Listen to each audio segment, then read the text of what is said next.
Hey guys, just needed to give a quick apology here before the episode gets started. I left my computer on while we were recording this episode, and you can hear it at various points kind of chugging and wheezing in the background like a steam engine. I don't know why it does that, but it does.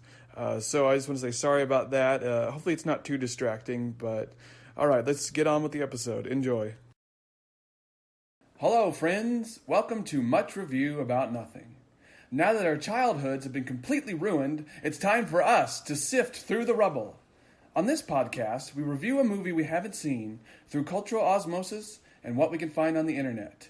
I'm your host, Billy Greer. And we're your co-hosts, Jake Greer and... Hey, I'm Luke Greer. Let's don't watch a movie. And his name is John C.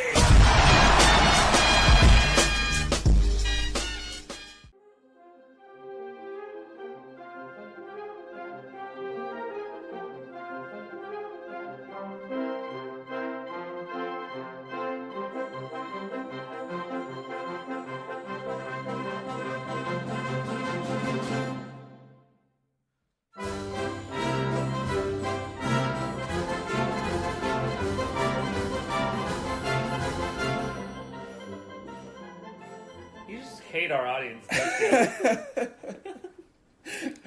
Okay, I try to keep it fresh with each opening. What can I say? Hey! I wish you wouldn't. So I guess now we'll move on to introspection inspection, and I think we got something good today. We have another review, right? Yeah, I'm actually wanted to talk about it. Did we want to kind of leave the Podcast business? movie reviews till like we get to our MVPs and then read them out and then add them to our MVPs? That way we just don't bog down the first half of the podcast. Oh, that's a good point. We could just add it to our MVP because that's what. Yeah. Okay. Yeah. Once we get to isn't that at the end, like after we've given our review, we thank our MVPs. Yeah. And at that point we can say, and these are the reviews, stuff like that. Yeah, if we do get any. And I want to thank you all for your 5-star reviews. We don't deserve it, but you still gave it to us anyway. And I want to thank you all. Oh yeah, we got several. We think a couple of them might be mom and dad, but I think there's got to be at least one in there that's not because there's one that's unaccounted for. We only have 2 of them, and we have 5.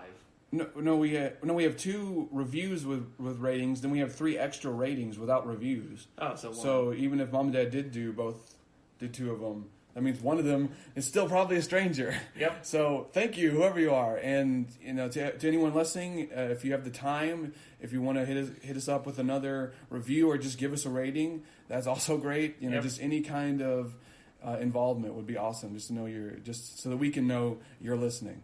They better be 5 stars, Michael. Okay, well, let's move on to our movie here. Yep. Which today we are discussing Ferdinand, 2017, I think. To those of you who don't know, Ferdinand was only a 10-page storybook for children that Hollywood has yet again stretched out to an hour and 30 minutes. Yep, and I'm going to be discussing that in dynamic discussions. But, I brought this up in Peter Rabbit kind of before I knew that Peter Rabbit was a dark masterpiece full of gore and violence and drama. Yeah. But this is the kind of movie I hate the most. I said it then, I'll say it again. It is the kind of modernized, older children's book. I think, was this thing from the 30s or something like that? I think it was earlier, either 20s or 30s. I've got a bunch of info here, but yeah, it was like before the World Wars, I think. Let me see. Yeah, 1936. So we had one war underneath our belt. And this is being brought into the modern age so that we can see twerking farm animals. Thank you, Blue Sky. So who wrote it? Was it written in Spain or was it an American author? I don't know. I know Monroe Leaf wrote it. I don't know his nationality, though. But, anyways, if we have nothing else to say, anyone... Because I was going to say the Spanish Civil War yet again haunts our podcast. It's really funny that you said that. But I won't get into that right now. All right. If you guys have nothing else to say, let's watch the trailer for this wonderful film.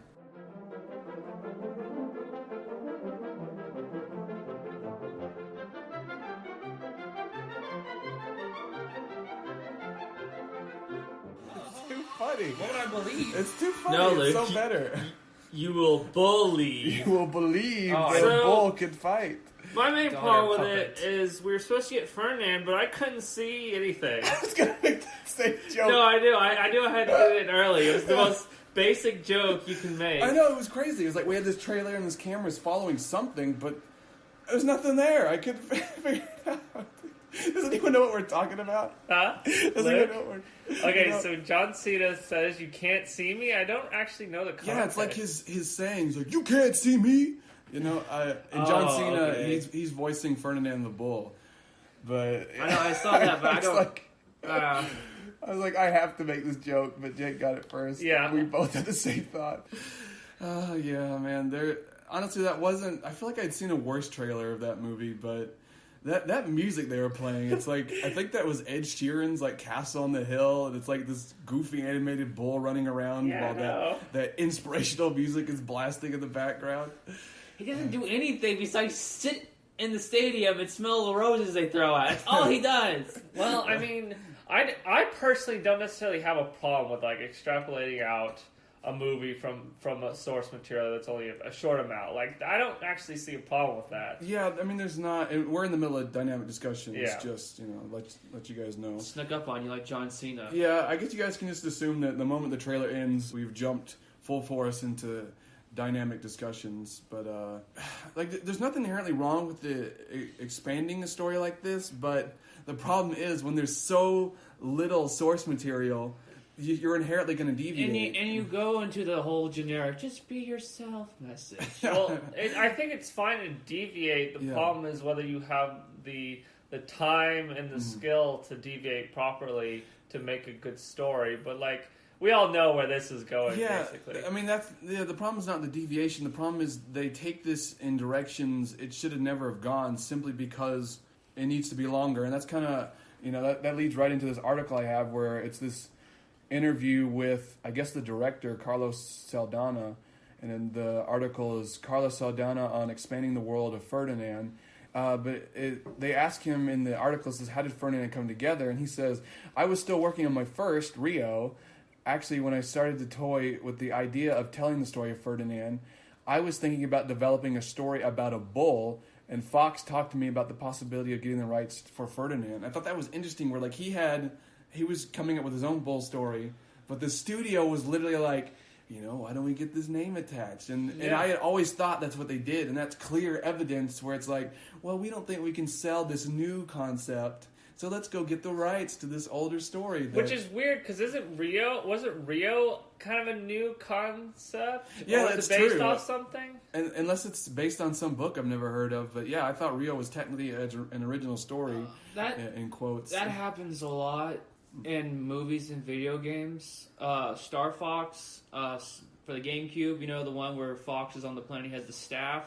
That was that was going to be its own original game, but Miyamoto was like, well, it stars foxes. Yeah. I have, I have a fox for it, I have yeah. Fox here, use them. And then in Starship Troopers, it wasn't going to be about Starship Troopers. Yeah. But the studio thought it'd be more, you know, sellable if they had. Yeah, if they had the Starship Yeah, Troopers I think that's game. funny. I think they look at your idea and they're like, "What is this alike? You know, what is this similar to? Well, let's get that. We'll put it in that, and hopefully it'll sell better." It's just, As we said, it's free marketing. When you see Ferdinand, all you think about is the book. yeah, it is so cynical, but I guess it's just what you got to do.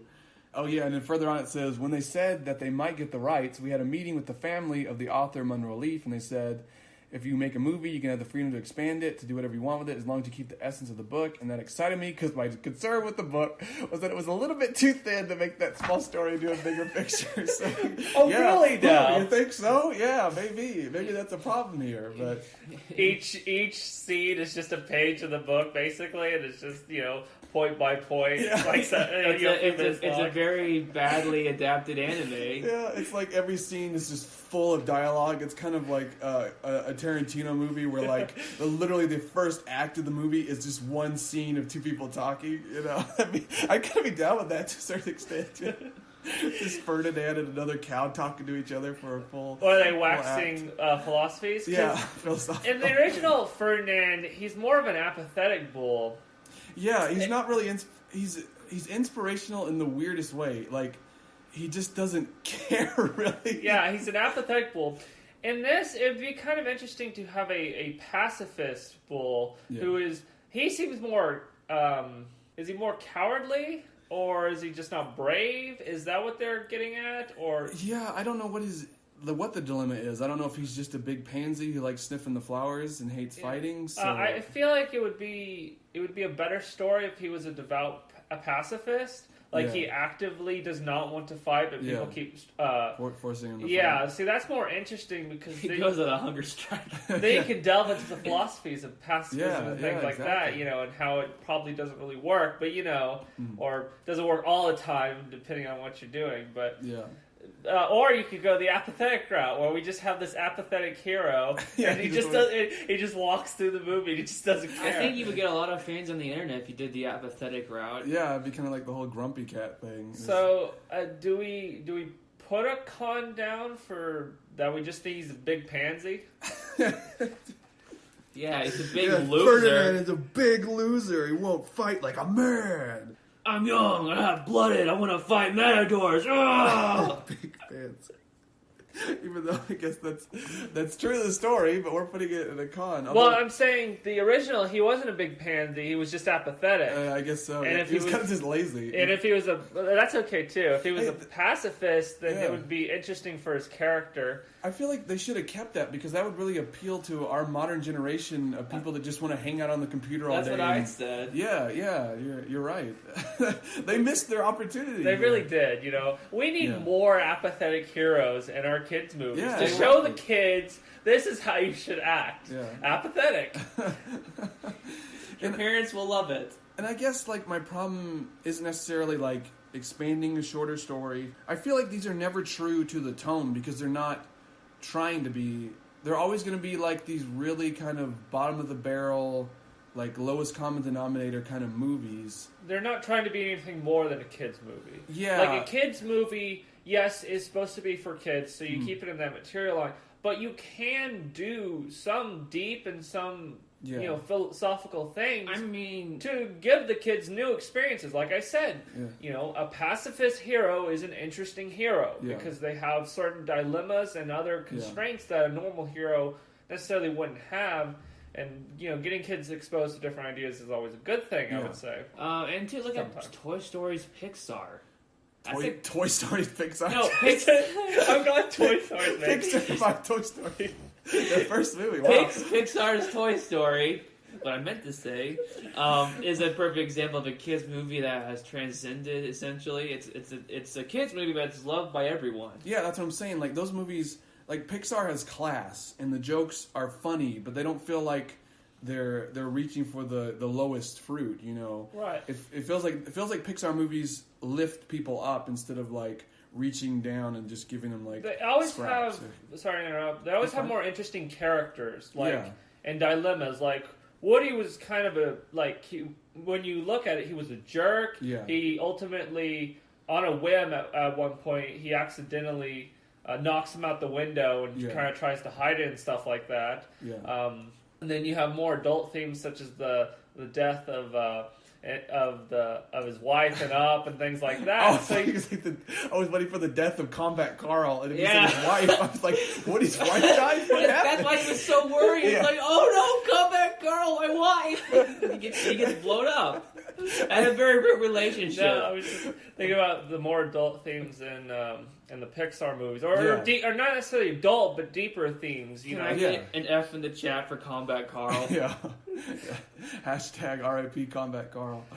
And then going back to what we kind of touched on in our opening here, this is an article from The New Yorker, and it says, "How the story of Ferdinand became fodder for the culture wars of its era." What? It says, "You might think the story of Ferdinand, about a gentle bull who refuses to fight in either pasture or bull ring, only wanting to sit under his favorite tree and smell the flowers, would be immune from such content shaming. Set in the country somewhere outside Madrid, the story of Ferdinand had the good or bad fortune to be published in September 1936, 3 months after the start of the Spanish Civil War. And here it comes again. I know. I found this article by accident. It's like we can't get away from the Spanish Civil War. So, welcome again to the Spanish Civil War podcast, where we talk about the Spanish Civil War. And specifically how the Spanish Civil War has influenced our film, because apparently it's done it way more than I thought. Apparently it's a massive influence, or at least is somehow either a step removed or a step related to the films we're reviewing for some reason. Yeah, or like somehow related, because it's more related to the book. Yeah. But I know, I just couldn't resist, because like we had literally just discussed that like a couple episodes ago, and then here it is again. I couldn't believe it. So it's historical. Yeah. And also, that's what I'm wondering though. Like maybe there is elements. Maybe it's not just fighting in the ring. Maybe Ferdinand has to figure out whether he wants to fight in the war as a combat bull. Well, I think he would be against the fighting, because either he's pansy, or I think he's more intelligent than we know. But I think we'll get onto that in the random reviews. Oh, okay. And I think we'll find truth in Ferdinand. Okay, that's what I'm saying. Maybe his dilemma in the movie is he wants to be a pacifist, but he also feels this strong like passion for his nation, and he's torn between fighting for his country and staying true to his morals. I mean, that could be an interesting take, and if that's in the movie, that would be pretty cool. So I think the most interesting idea that's coming from this is the fact that on the battlefield, you're fighting, you're shooting your guns, all of a sudden you see a platoon of bulls charging towards you. Exactly. Combat bulls in war is an amazing idea. Yeah. I don't know why it's never been deployed before. Maybe they did. Just because bulls, you can't really control them. Well, exactly. That's why you just send them towards your enemy. See what happens. Yeah. Yeah. Send them in a stampede. So I would say pro for, if this is going the way I'm hoping it is, and I don't have much hope because this seems like a rinky-dink kids film, but hey, we haven't seen the movie. That's the whole premise of this, so it could be a possibility. Yes. So possible combat bulls. Ferdinand, are you going to sit by and let godless communists overrun our beautiful Spain, or will you join the combat bulls? Exactly. The other bulls are like pressuring him in. So this could be it could kind of be like Hacksaw Ridge. Maybe he's got to find his way to contribute without being a violent, combatant. Right. All right. Well, if this has that in it, I'm going to turn around in the movie, but I'm not very optimistic about that. And so that was the main articles. Now let's get into kind of the main thing I want to discuss in this period of dynamic discussion. And we don't normally get into this because there's probably a lot of misinformation, but I was extremely surprised to see that there was fan fiction for Ferdinand, which I couldn't believe. I was thinking maybe like one story or whatever, but... prediction, is it between him and the goat?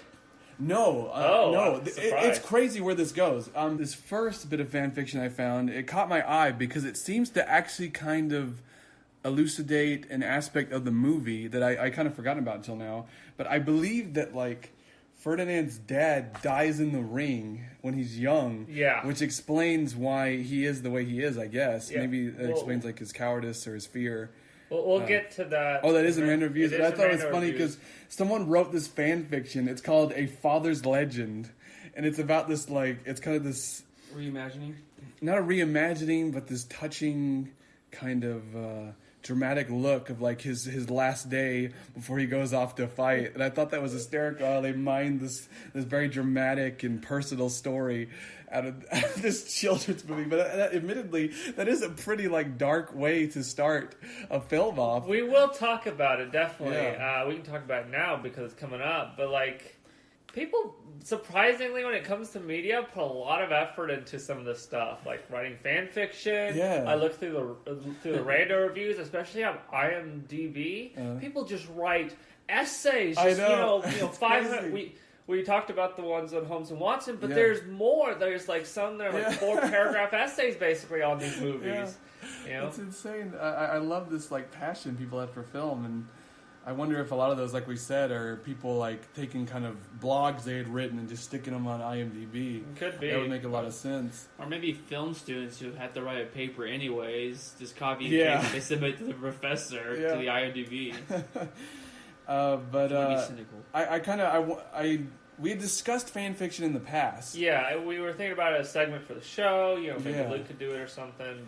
And I think we can thread it in periodically because I felt like do something. I felt like this was an instance where the fan fiction explains something of the movie, and this next fan fiction I have, which I have no clue if there's any grain of truth here whatsoever. Wait, you have more fan fiction? Just this one more. Oh, okay, sorry. But you have more? No, I'm just saying. How much fan fiction is written about this movie? Apparently enough. And this fan fiction is called Little Rose. It's a Valiente love story, and Valiente is a bull in the movie. I think he's kind of like a jerk bull that's mean to Ferdinand at first, I guess, but maybe he comes around. I don't know. According to the fan fiction, he kind of starts off as a jerk and then has an arc. Because this isn't just one story. This is like a 14... I looked it up. I read through all of it, or not, I kind of perused it. Yeah, you got really sucked into that. Well, I mean, it's an epic saga. It is a 14-part story. Good grief. Yeah. I love how these people are good at extrapolating on nothing, whereas this movie isn't, Kind of puts it to shame. And this is not a fan fiction about... It's not starring Ferdinand. It's starring his little sister, Sky, which I don't even know if she exists. She may be an original character. Oh, an OC. We're getting some OC. We'll see Ferdinand characters on Deviant all over the place. Like a Pody OC. A bull OC. Yeah. We'll have like anime characters that look like bulls instead of they'll ponies. have they'll have like green or purple hair on top of their head, and stuff like that. What would you call them? Would you call them bullies? Bullies. Yeah. Well, you got to believe. I'm a bully. I have a Ferdinand OC. But yeah, in this, I was just really taken aback because there's like all these dramatic occurrences, and there's like multiple POV where like the author will signal that we're switching to Valiente's point of view or back to Sky's point of view, and yeah, it's just this kind of epic love story between Sky and Valiente, and how like at first they don't even like each other, and then there's like a 3-year time skip. I forgot about that. There's a 3-year time skip in the middle of this. They're just a regular old Shakespeare, aren't they? Because I forget. You guys could, if the audience wants to read it, I guess just look up on. It's on Quotev. Maybe we could do a dramatic reading. Yeah, I guess 14 pages. It's not even pages. It's 14 parts. It's a mini novella. We could just read one chapter dramatically, get your interest in it. I guess. But yeah, there's a 3-year time skip because I feel like I think she leaves at one point and then comes back, and then she's like a beautiful young bull woman, and Valiente starts to see her beauty and. A cow? A cow, yes. A bull woman. Hey, we're talking about, they're all bulls, It's like barnyard. Yeah. They all have udders. They all have udders, but this is the reverse. Yeah. Oh. I got bulls on the bird. I just want to thank the animators for not putting an udder on Ferdinand. Apparently, at one point, Valiente is mad at Ferdinand, because I think they're still part of the original story, because Ferdinand's supposed to fight. He shames them. And then Valiente shames Ferdinand and fights Ferdinand. And which is weird that Ferdinand would fight Valiente, but Valiente gets one of his horns broken, so immediately he is like loaded up into a truck to be taken to the slaughterhouse, like within seconds of his horn being broken, because now he's useless. Within seconds. Yeah, they were just waiting in the wings. Yeah, it's like there's just 2 guys waiting outside the pen, all darkly. Maybe a certain pig needed more drinking money, so he saw his opportunity. Yeah, back to Animal Farm. Great. Yeah, I was trying to. The Spanish version of the Animal Farm. And I just wanted to read this part here. This is after, here we go. Valiente turned to look up at his right horn fearfully and slowly, but there was no horn. Wait, how can he do that? It's like he'd be like this all the time. Well, his eyes looked up. It goes over his head. I know, but I just like this to go like this. Keeps turning around. But let me start over to get the drama hyped up again. Valiente turned to look up at his right horn fearfully and slowly, but there was no horn. Ferdinand's sheer strength had broken it clean off. Good grief, Ferdinand, for a pacifist, you still are vicious. It was probably accidental. They looked up at Moreno's bedroom balcony, where he and El Primero had witnessed the fight. So I don't know who's in the bedroom. Isn't Primero is he a human character? Well, El Primero is Spanish for meaning the premier. I guess he's like an MC of some sort. Okay, no, I guess Primero is like their owner. Okay, that makes sense. Because I was afraid it was a bull up in the bedroom balcony. That's got weird. Primero had witnessed the fight. I'll take that one. He's the one I'm going to fight tomorrow. He said, pointing at Ferdinand. Okay, no, this is the bullfighter. Sky began to hyperventilate, dreaming again. Her worst fears had come true. Valiente was led away to the truck. His head was lowered. He wouldn't meet anyone's eyes, and he didn't look imposing or powerful anymore. He looked broken and defeated. Sky ran forward as the truck started. No, don't take him away, she cried. Valiente met her eyes briefly and gave the smallest of smiles. It'll be okay, he said softly, so no one else could hear. But he knew it wouldn't be okay. He knew he was going to die, and the thing he regretted most of all was not being able to admit his feelings for Sky. That's a super dramatic story. Oh. I know. I was like, good grief. Someone put a lot of time and emotion into this. What makes me upset about this fan fiction? This is a legitimately good writer. Why doesn't he just write his own original work instead of fan fiction? It needs a little polishing and maybe a little more. Yeah. But that's the inherent thing I do not like about fan fiction when it's good. Yeah. And it's like, why are you wasting your time writing fan fiction? I wouldn't say it's amazing, but as far as fan fiction writing goes, this isn't that bad. It's legible and it tells a story. And trust me, I've seen bad fan fiction. Yeah. So, anyways, but never fear. Valiente is not destroyed at the slaughterhouse. Well, no, we got 14 parts. Yeah. Well, this is actually part 9 by the time that happens. Oh wow. Yeah. There was that much build up to the Ferdinand fight. So we have 5 more parts. Yeah. She. Whoever wrote, I keep saying she. I guess that's kind of stereotypical of me. Luke used he earlier. I think we covered our bases. Amorphous gender. Yeah. I assume most fan fiction writers are female, which is wrong because there's tons of people that write fan fiction. Well, it's a. I know Storm Lover 1. It strikes me as female for some reason, but maybe it's not. But it's. I know he or she spends. The love story doesn't even really start to take off towards the end of the story. It is a gradual development. This is like the kind of the climax of the story where they finally start to admit their feelings. And they get all their friends together and they break into the slaughterhouse and they save Valiente and no one else. Yeah, they let the other bulls die. But it's one of my favorite parts of the story. After some quick hellos and relief at Guapo being alive, because Guapo is another bull, he came to help them at the slaughterhouse. They hijacked a truck and tore away. The humans looking at them in shock. There's all these bulls in this truck driving, which I don't know if that's true to the movie or not, because there might have been a scene in the trailer with animals driving a car, but I just love the idea of these bulls kind of loading up into a truck and then steering it in like a modded GTA 4 map or something. Yeah. But yeah, I swear, if the movie is half as dramatic and as intense and detailed as this fan fiction, then that's a pro. If there's any bit of Little Rose, the Valiente love story, that's a pro. Yeah. So is it I don't think so, because you got studio execs. They're not going to let something like this slide. Whereas you write fan fiction, you have more freedom. No, that's true. But what if there's little elements? You never know. Maybe there is a slaughterhouse aspect. It's real, downplayed. There is? Yeah. Oh, see. I'm putting that. It's going to be very severely toned down. Yeah, but still, if there's an essence of this beautiful love story in there, I'm all in. So how many bulls are getting inside the truck? Is it like a clown car? They get to the end of their destination, or maybe 5 bulls come out of the maybe front it's seat? more of the traditional, truck meant to design to hold bulls to take to the slaughterhouse. But someone has to drive it. Driving it. There's no human. Okay. Well, there's some cloven-hooved animal driving the car, no matter what kind of car it is. Yeah, but they're not on the front seat. Most of them are going to be in the back. Only one's going to be up front. No, I know, but I was making a joke that it's like a clown car. Yeah. There's Ferdinand, Guapo, Sky, and then they get Valiente. So there's at least 4 bulls crammed into this thing. 3 bulls and a cow. Yeah, I keep saying bull. They're all bulls. Okay, this is a bull movie. They're all bulls. Even the women. It's all bull. Yeah. It is all bull. So I'm putting down Little Rose as a pro, and by that I mean if any element of that ends up in the movie, Should we call it Valley Rose? Valley Rose. Well, the story is called Little Rose. No, but it's the slash fic, right? Between so would you consider Valiente and Rose and But no, the female character is Sky. No, Valley I don't know Sky. why it's called Little Rose. There we go, Valley Sky. Oh, it's Valley probably Sky? a term of endearment. Yeah, My maybe. little rose.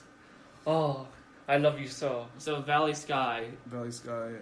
If there's any element of that, And I highly recommend you checking it out. It's on quotive.com. Just look up Little Rose in brackets Valiente Love Story by Storm Lover 1. And that is my literary pick for the week. Yay! Oh, wait, that's right. We are doing a movie. Yeah. You distracted me. Well, that was helping us learn about the movie. I feel like we've learned a lot. I feel like there's a lot more romantic weight, and there's a lot of interesting kind of heist and adventure and I'll send rescue. the backdrop of the Spanish Civil War. Yeah, and what I appreciate is how the writers in this movie, if the fanfiction is to be believed, is it's a gradual progression. We see these characters develop over a long period of time. There's a 3-year skip. It's like anime. Sky comes back more powerful than ever.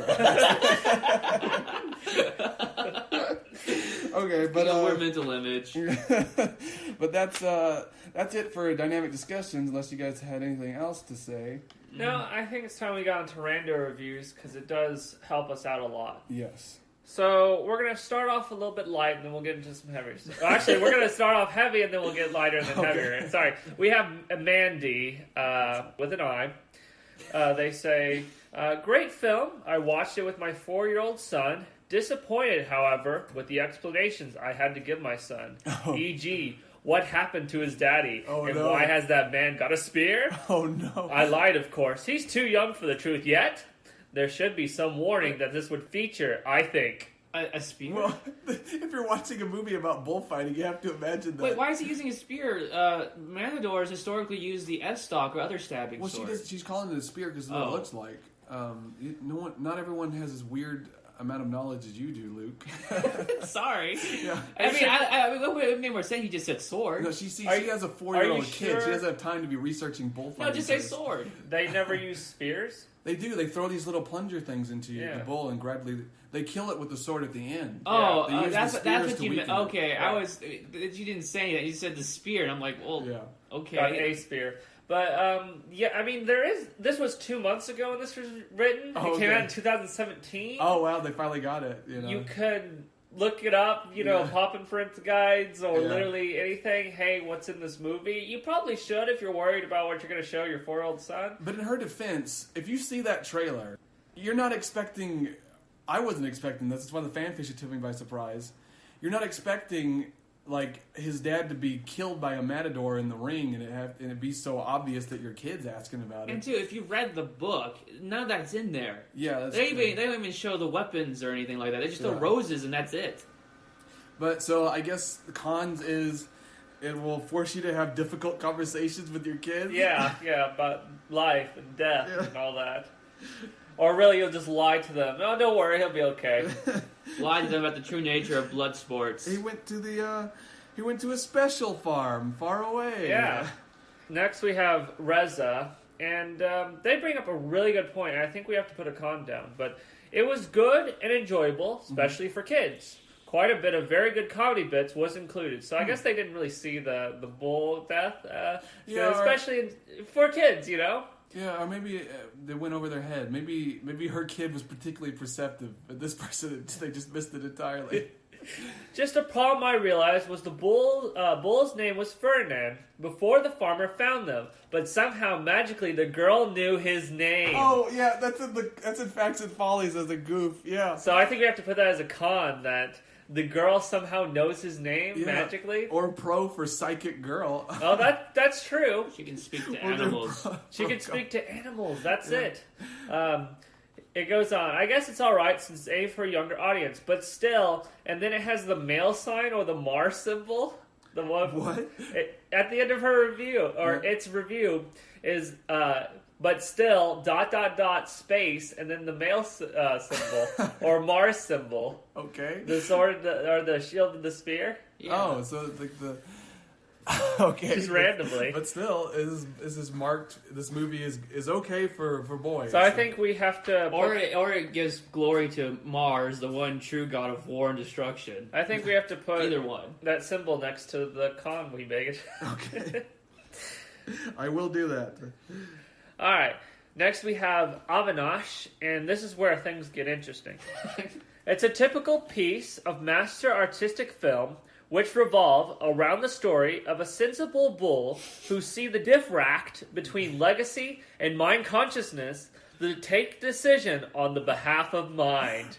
What? Okay, so it's a battle. Okay, let me It's a parse this out. master artistic film. Yes. It revolves around the story of a sensible bull who sees the diffract, so he can see the diffractions of between legacies, the diffractions between legacies, Yes. and mind consciousness. So this bull is enlightened. I think he's gotten to Zen levels of.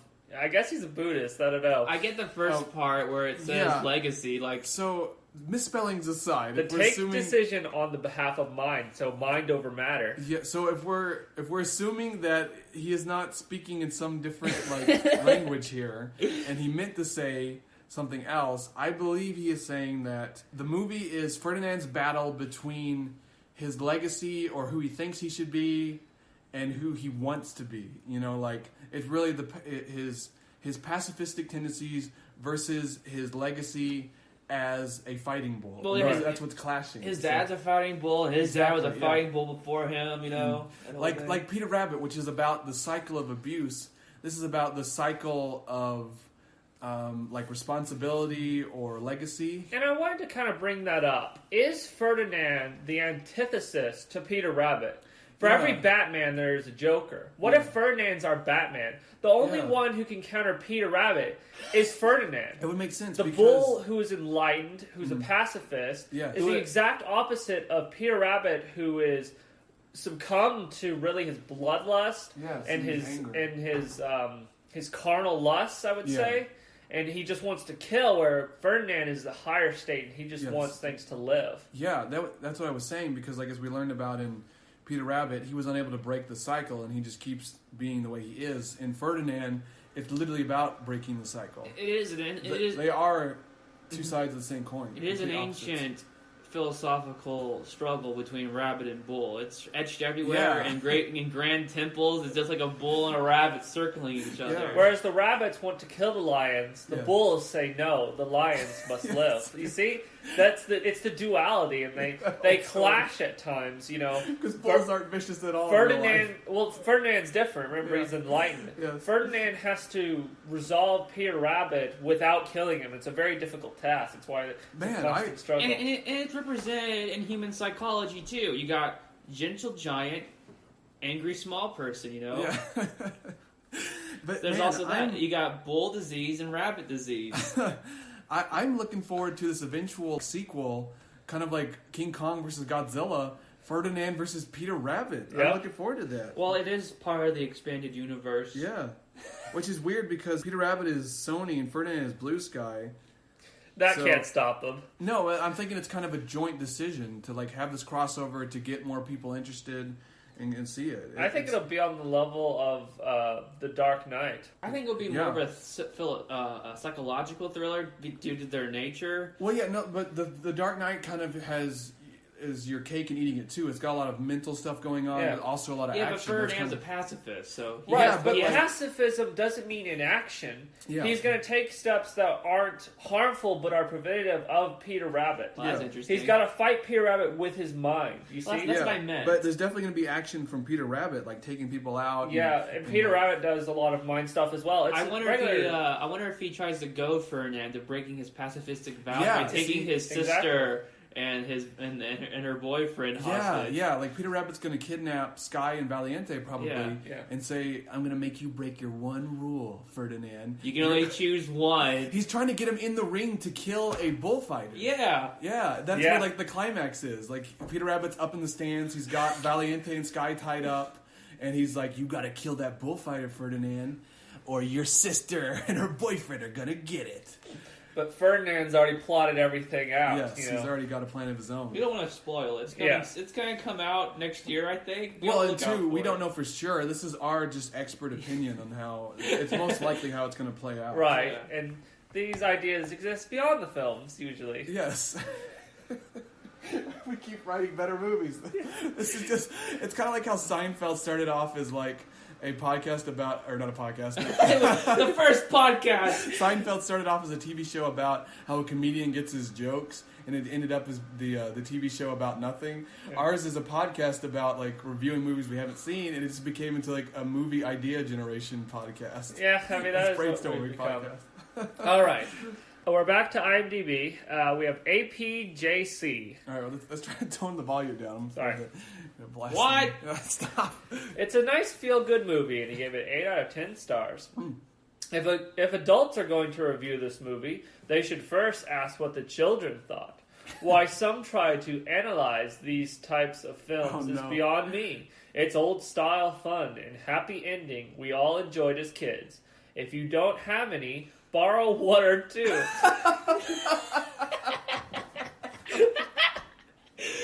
Okay, that's not where I saw this going. Yep. So if you don't have any kids, just borrow some. go out on the streets. Can I borrow your child to watch Ferdinand? At least he's saying borrow, not find or capture some. Well, I mean, you go out on the streets. Hey, little kid, you want to watch Ferdinand with me? That would be a great service. Say you're an adult and you have an interest in kids' films, but sometimes it can be embarrassing.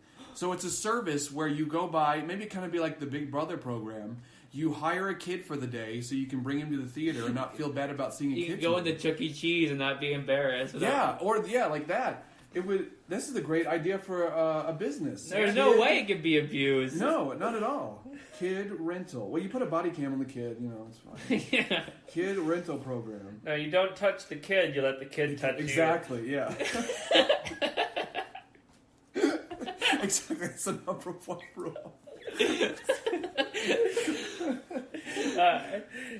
They go on. Because you'd have an excuse to enjoy a bit of fun. That's a continuation. You want to borrow one or two so you'd have an excuse. See, he would be our first customer. Well, there's more convenient ways to have fun, I think. You can't just be an adult and rent a kids movie just for kids. No, you can't. It's unthinkable.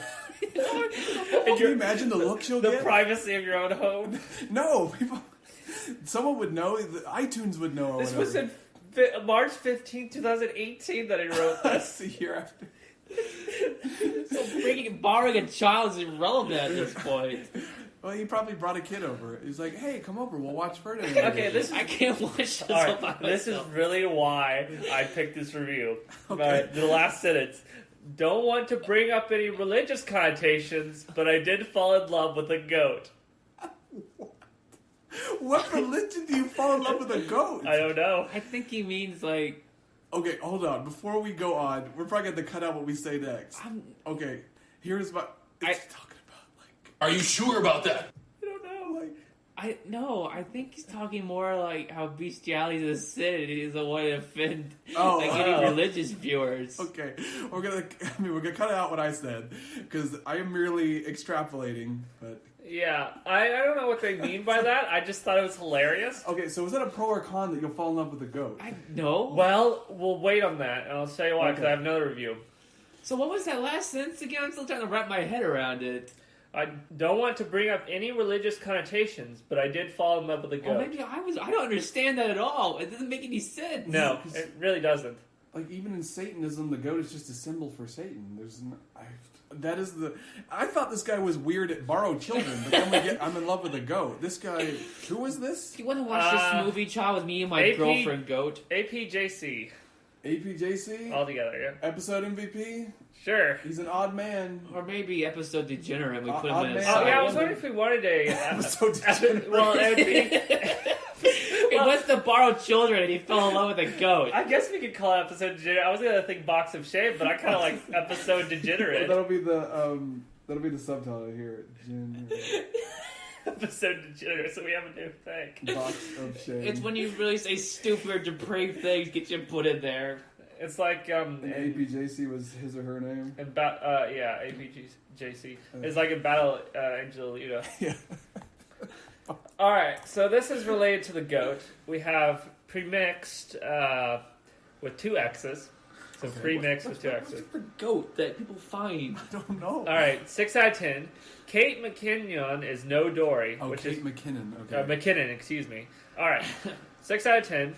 I was enjoying this until the goat appeared. I liked the goat at first. Then the goat was in every scene, trying to be quirky. I now hate the goat. A good film, but sadly with McKinnon as a goat, overload. I hate the goat. We're going to have some clash here between APJC. So I would say this goat is a con because it's very divisive. Either you will hate it or it will draw you into some obscene carnal lust for a barnyard. Is the goat like this chaos entity? It's Satan. It's like the goat from The Witch. It's like Black Phillip. Would you like to live deliciously? Because Satan's basically talking through the goat in that movie. So this is just because see, goats and Satan. Like I said, this goat is just a animated avatar for Satan. So does that mean the goat in Ferdinand is the true antagonist? Well, she is trying to train Ferdinand to break his pacifistic vows. Is she actually in control of everything on the farm, on the bullfighting? Or I would just think she is a mouthpiece for Satan. Right. And she's merely trying to tempt Ferdinand into going against his pacifism. See, maybe she's an ally. She will be an ally of Peter Rabbit eventually. Yeah, like she's an agent of chaos. I like that. Put that as a pro. Satan goat. Well, that's what I'm trying to figure out. If Satan goat is maybe a pro con Satan goat, because the con here is like the meta stuff where this character has such power. Yeah, she's tempting people to sin in real life, bringing out their wrath. Their lust. She's bringing out all 7 deadly sins in people. Yeah. This is insane. I'm putting it in the pro con because in the movie itself, a Satan goat would be cool, but... All right. Then we have two really short reviews, and I really like them. We have Aslam. It was a year ago. Oh, great. We got the Holy Lion. It would be interesting to see the survival story of a peace-loving fighter bull. Oh, hey! The person we need them on the show. Hey! So I thought that was interesting. And then we have the best review. We have Alberto. And he says, beans are tasty. That's his review. Thank you, Alberto. I think he goes to the MVP. But that's a pro, Billy. Beans are tasty. Alberto is an MVP. Though we probably should be in the box of shame. There's no box of shame. It's episode degenerate. It's both. Yeah, it's the episode degenerate box of shame. It's a subcategory. Yeah. Beans are tasty, but that's a pro. Yes, they are. I like beans. Me too. They go great with rice and salsa. Literally nothing else. Well, that was it for all our random reviews. I forgot, in the random reviews, like the broader spectrum, they did talk about the slaughterhouses and the bullfighting and stuff like that. So they did talk about all that. I just didn't pick it out. I forgot. Yeah, because there was more pressing issues to look at, such as the goat. But what you're saying definitely backs up that fan fiction. Yeah, so I think you can take a lot of that as truth. Yeah, I think you can, because weak bulls are sent off to the slaughterhouse, and strong bulls are sent off to the matador, but nobody ever returns. It's kind of dark. It is. What is it with these really goofy kids movies? I know there's a scene where the animals are just dancing to a pop song. Yep. This is in the same movie as when his dad is killed in a ring and bulls are sent to slaughterhouses. Yep. I don't understand. It's like there's several different creative minds, and some are like, hey, let's make this for kids and make it sell. And this other guy, this weird, kind of literary author who's into the darkness of man, is interjecting his own ideas. They got tonal whiplash. The other interesting idea was that people were saying, well, how could they glorify bullfighting like this? And other people were saying, how could they go against Spanish culture? So you had two sides of the same coin, kind of fighting on this one. Bullfighting's a touchy subject in Spain. Well, I just want to say, I don't ever want to get political on this podcast, but I am 100% against bullfighting. I think it's horrible and heinous. And I'm sorry if it's a part of Spanish culture, but I think it's disgusting. I like the running of the bulls because it's a fair the competition. I'll give them that. The running of the bulls is much more fair, and to me it requires a little more skill because you just get destroyed. Just get run over. At least the bulls have a chance, Yeah. What's with the Spanish and all this? I don't get them. The Spanish love their extreme sports, which I get, but I don't know. The whole sport about stabbing an animal to death is just reprehensible to me. But not me. I like it. But I may cut that out. I just Yeah. Well, let's move on since that's done. Everything dies eventually. Let's move on to facts and follies. All right, let's start with our facts as usual. It says the scenes where Una, Dos, and Cuatro roll themselves up is an allusion to Sonic the Hedgehog. There's 3 hedgehogs in this movie. I'm so happy you are saying these names because I could not. Why not? I am horrible at pronouncing foreign words. It would all be horrible. It's just 1, 2, 4. One of them is Why even is it blue. 4? You'll see. Okay, there's Something about this. One of them died. That's the thing. I learned this strictly through Facts and Follies, and I was like, oh my goodness, something's here. I keep running into like these conspiracy theories or these dark secrets through Facts and Follies. Yeah. So, yeah, I just thought it was interesting that they're referencing Sonic the Hedgehog here. Did they predict the Sonic the Hedgehog movie before it was even? Maybe they knew. Well, who's doing the Sonic movie? Is that a Sony? I don't know, but I think they're I think they're prophets over there. Yeah, or it's a case of corporate espionage, and they were like trying to subconsciously warn everyone that the Sonic movie was coming, so they made a blue hedgehog in their movie. Kind of a grim prophecy or something. I am the herald for terrible things to come. Oh yeah, maybe they didn't even know. Maybe there was an animator and he was just overcome by this dark vision of a CGI Sonic. Of him working on it. Yeah, and he had to put it in this movie. And he didn't know why he did it, but now it makes sense. That's the official story. And this is another fact here. Although Ferdinand is a peaceful bull that does not wish to partake in any fierce fighting, his voice actor, John Cena, is known for being a wrestler. Oh, thank you. Yeah. Yes. I need to know that. But here's the secret. Wrestling is fake. So technically, John Cena's not a fighter. What? He's just a performer. Wrestling's fake? You didn't know that? No, of course not. It looks I'm so sorry. real. So you mean them like pile driving their heads into stages and not getting hurt afterwards was fake? That's all fake. It's hard to believe, admittedly. Oh, man. But see, John Cena's actually similar to Ferdinand, because in the long run, John Cena is just a pacifist, an actor. Yeah, really, he's just a performer. It's basically ballet for rednecks. That's what that's what wrestling is. Beyond the jokes, all right. Yeah, that is. It's just like a play. However, Yeah. I think it would be more interesting if the wrestlers were stabbed by a person after they were done. Yeah, they went back out and got beat up. Actually, got beat with chairs. No. It's like they are done fighting, and the guy with spears, and a matador comes in, he throws spears at him. Like bullfighting. Yeah. There's this small Spanish guy with a sword, and he's like dancing around these big burly wrestlers. They're like, oh, and then he finishes them off. Yeah. That's not fake. No, that part's not. Hollywood's barbarism to killing their actors is now going to other forms of entertainment. So the WWF is finally getting into that too. Yes. Well, I guess it would make the It matches boosts, it boosts ratings when they kill a wrestler on stage. Yeah. Especially with a matador. Oh, Yeah. This is more about John Cena. I thought this was interesting. Another fact here. First lead role in an animated project for John Cena. Before that, he had previously landed the roles in Dave the Barbarian and the pilot to Ultimate Muscle, the Kinnikuman Legacy, which is an anime. But both were never released to the public. Oh. I thought it was weird that he was... I love Dave the Barbarian. They're keeping I a did. John Cena episode from us. Yeah, and we also loved Ultimate Muscle. Yeah. And this is the weirdest part of this. He had also auditioned for Ron Possible. Is he Ron Stoppable? I mean, Ron Stoppable and Kim Possible 2. What did I say? Ron Possible? Yeah. Well, that's when they got married. Yeah. He took her name. He probably would. Yeah. But I just thought, I was trying to imagine, that's a skinny teenager. I'm trying to imagine John Cena's deep voice coming out of him. I was like, I guess he had auditioned. Obviously, he didn't get it. Yeah. I was just like, man, that's weird casting.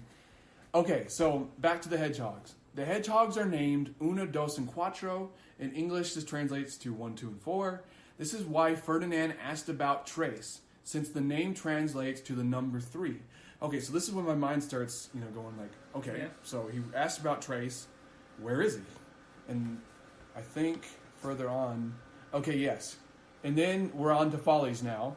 So when Ferdinand asked the hedgehogs what happened to Trace, the hedgehogs make the sign of the cross, but Una, the female hedgehog, does it with their left hand. In the Catholic religion, the sign of the cross is always done with the right hand. So, I mean, first of all, Una's a false Catholic, I guess. But most importantly, there's just an error. Everyone, the error is a human or hedgehog. Think about it. The other one, she hated Trace. Oh, she didn't want to do it. So she did it with her left hand with disrespect. She's like, he belongs to hell. I hope this hedgehog burns in hell. Yeah. Do it left hand. You think hope you could do that. Yeah. So I was like, what happened to Trace?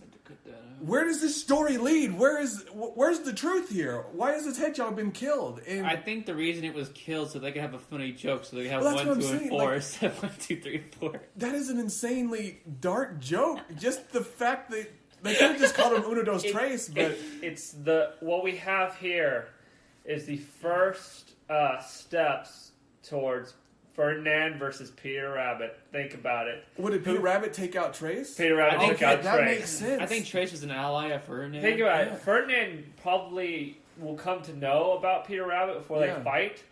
And Peter Rabbit's been around, basically, a long time. And somebody wanted Trace dead. I'm thinking, who was it that made the left hand? Una. I think Una put a hit out another like secret kind of ally, or maybe just wanted him dead for something. Yeah, Una the goat and Peter Rabbit. Well, Una just hated Trace, so yeah, she may not be necessarily a villain per se. She just wanted him dead. Maybe he was a jerk. But actually, man, what did Trace do? Did he do something awful, deserving of death, or was he like an innocent victim? I'm gonna star in the Sonic movie, guys. Or did he know too much about something? Maybe he did. Maybe Una has a bunch of dark secrets, and Trace found out. I think we really cracked the code. I just thought it was weird that this whole joke is around the death of a character we never see. And this is in a kid's movie. Like, okay. That's a bit weird. It's funny because they're... Trace is dead? Yeah, Trace is dead. Trace is dead. I went F in the chat for Trace along with Combat Carl. Yeah. Unless Trace was a horrible hedgehog. Just this terrible... Well, then why would two of them bother to do it properly where only one would do it wrong? That's true. So maybe they didn't know about Trace's... Trace also had a dark there's past. so much there's so much knowledge here. Layers. Yeah, there's layers. It's like an onion. I feel like that's what I always say. They focus on the wrong stories, and a lot of times when they make movies, I want to know about Trace and his untimely death and Peter Rabbit's involvement. I swear, there's so much more interesting things going on around Ferdinand. But there wasn't many follies. Oh, sorry, what were you gonna say? I think Trace was killed by Liquid Trace. This is the Liquid theory. Trace. Yeah. Liquid metal. Well, that was a Metal Gear joke. Oh, okay. Sorry. They discussed the plot hole where the little girl somehow knows Ferdinand's name. Yep. What did she do? Did she read the script? But yeah, we were light on follies this time. That's about it for that. Do we have anything else here? We have Poppin' Parental Guides because it's pretty important. It's PG, rated PG for rude humor, action, and some thematic elements. Yes. Here's the rude humor. Lupe, the goat, had a few lines with mild innuendo in one scene where she looks over Ferdinand's bottom and says, "A plus on the plank." Mama liked that in an admiring way. Oh my goodness! See, So, this goat is trying to tempt people. This goat is pure evil, I guess. We have violence and gore. The main character is a fighting bull. Just, point that out. Well. But we have some important things. One bull loses its horn and is sent to a slaughterhouse. Oh my goodness! True. I bet that's Valiente. Yeah, it's Valiente. So I'm hoping they save him. I hope so, too. This is way darker than I thought if they don't. Wow. Okay, now we have two important things. A bug is beheaded. A bug? A bug. Oh my goodness. A horrible insect. A horse gets electrocuted in a challenge played for laughs. Oh my goodness. Who do you think's behind that? Who used electricity? Peter Rabbit. Peter Rabbit. Oh my goodness. He's getting that horse. I thought we were just, Delusional. having jokes here, but his finger, his little paw prints are all over this. Yeah, if he's you look in the deeper. background. We went from we gotta quit talking about Peter Rabbit. Maybe He's gonna come back. Maybe Peter Rabbit's goal is to be the only talking animated cartoon character. He's trying to knock off all other ones. Maybe. Who knows? But we really gotta quit bringing up Peter Rabbit. He's going to come back. I know, but it's impossible. I know. If he was better at covering up his tracks, we wouldn't see it. Well, he is. The problem is we can pick it out. Oh, yeah, we see the signs. Yeah. We're just that good at being circumstantial detectives. Yeah. Oh, man, he's going to come back. I don't want to have him break the window and replace it. Of my life. I think we're okay because we now have it's Ferdinand versus Peter Rabbit. I think Peter Rabbit's busy now. Maybe Ferdinand will keep him busy. Yeah. That is our only hope. Please, Ferdinand, your only hope. Raise your hands and give Ferdinand your energy. Let's do Feel the spirit bomb. one last one. Okay. The scene where Guapo gets sent to the slaughterhouse. It's Guapo. Can be frightening for kids, but he is later seen again, and he is okay. Okay, that's good. But isn't Guapo also sent to the slaughterhouse? Yes. Yeah, but like in the fan fiction, unless I'm wrong, it was Guapo coming to help them, but maybe he too was also sent. So, I don't know. Or maybe, but see, the fan fiction just extrapolated from the movie, so a lot of it's still true. Oh, and there's the fight between Valiente and Ferdinand can be a bit intense for younger kids. Yeah, so there's the fight. So it seems like Valiente is the one who breaks his horn. It's just, I think Guapo may be also sent to the Okay, so that scene is in the... Yeah. That fan fiction's true. Yeah. Sky may be real, too. Oh, my goodness. Is Sky real? We don't know. I don't want to know. I want it to be real in my mind. That's it for that beautiful, powerful bull who trained for 3 years. That beautiful female bull. Female bull. That girl bull. Cow. No, they're all bulls. Heifer. All right. Well, I guess that's it for our pro and con accumulation. I guess we'll go over these and figure out a review. Yep. Man, these always get out of control. Is there a con that a bug is beheaded? Yeah, that really took me by surprise. 'Cause that's pretty violent. No, violence against bugs is okay. I know it's a bug, but like, what kind of bug? Is it just like a faceless kind of like creature, or is it like real animated and cartoonified? Or well, if there was a praying mantis, it makes sense. It's part of their life. But yeah, I'm putting down a tentative con for bug beheading, which is pretty intense for children. Yeah. Yeah, we always find these weird. Think it is. Children are cruel creatures. I guess children kill bugs all the time. They kill bugs all the time. How do you feel about the main character being a fighting bull? Well, the story doesn't work well otherwise. All right, we'll leave that one. No, con. Con. No, we can't give that a con. Okay, but is the bug beheading a con? Or I think it is. Okay, I'm putting it down. Like if your kid is sensitive, you may need to watch out there. Yeah.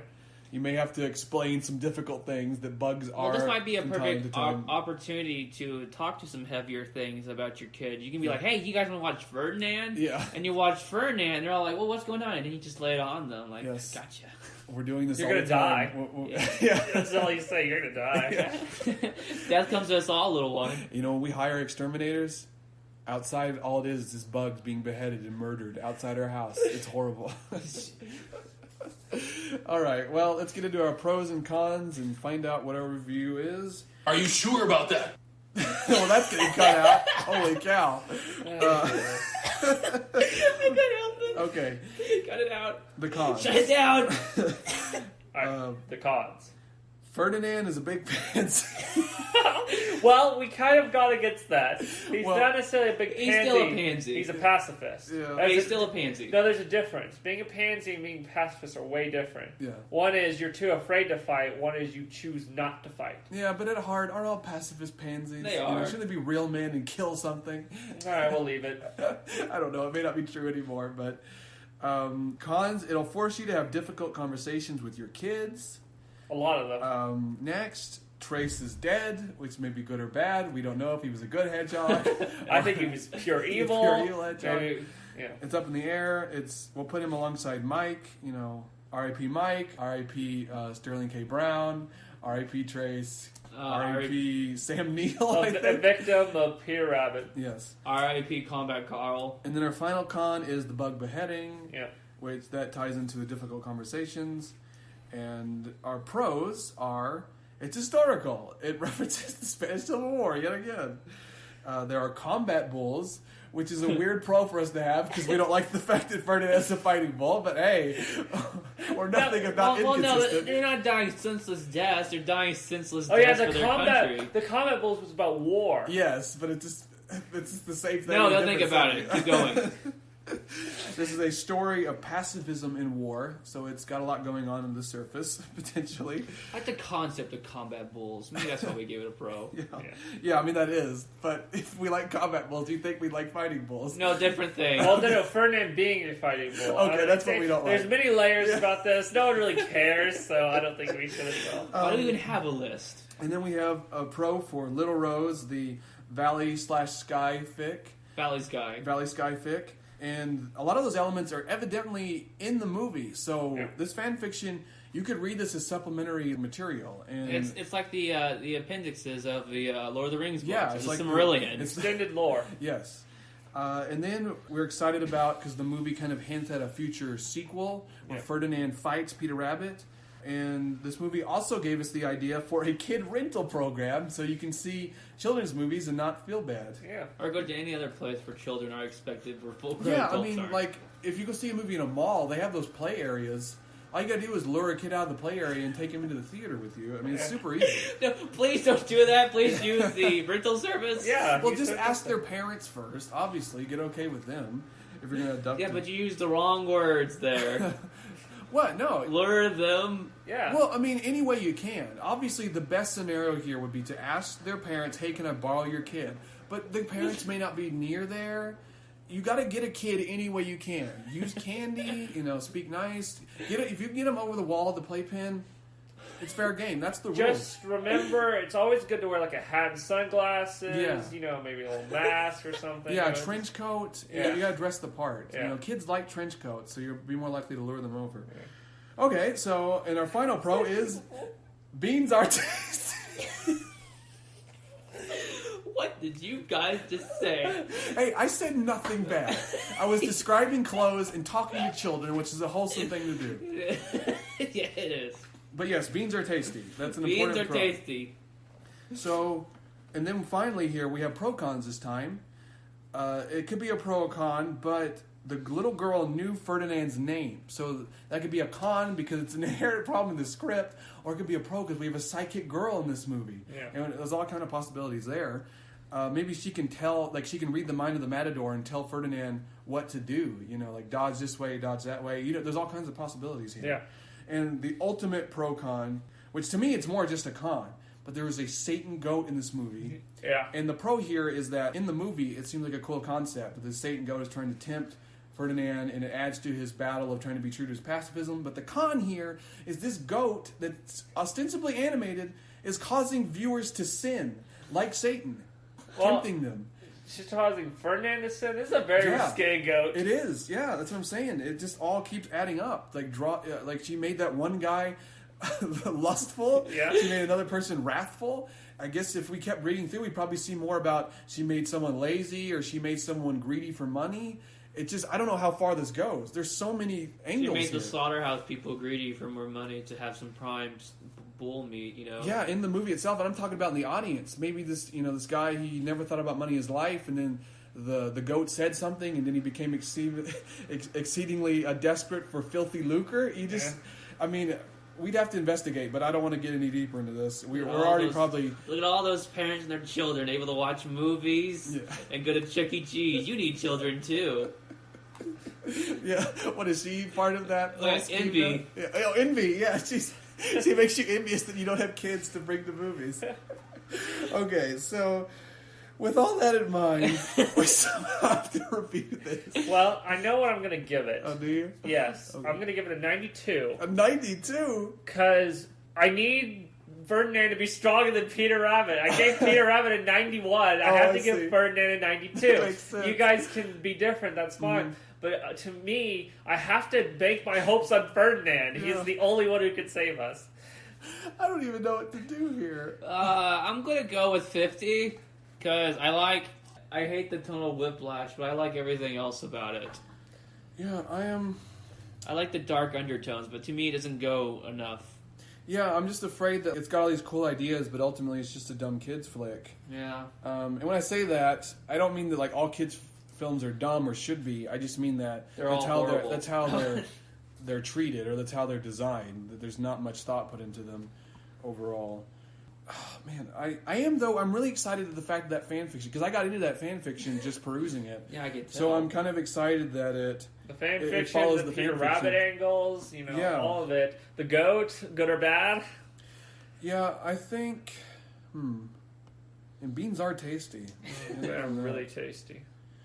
You know what? I think I'm going to go with a 55. Give it a little bit above average, because it does have some issues here, and I am worried about the Satan goat tempting our youth and well, and us too. We're not safe either. Yeah, I'm worried about the Satan goat, but I do got to give it credit for inspiring such an excellent fan fiction, excellent literary work. So you like everything around it, but not in itself. But I'm kind of the same way. But the stuff in it, there is some good stuff, like the Civil War reference and the combat bulls and things like that. So I'll give it a little above average. It's flawless reasoning. Yep, so we got an average of 65.6 repeating. Yay, it's repeating the decimal. He's back again. Okay, so the critics on Rotten Tomatoes gave it a 72%. I'm slightly surprised at these scores.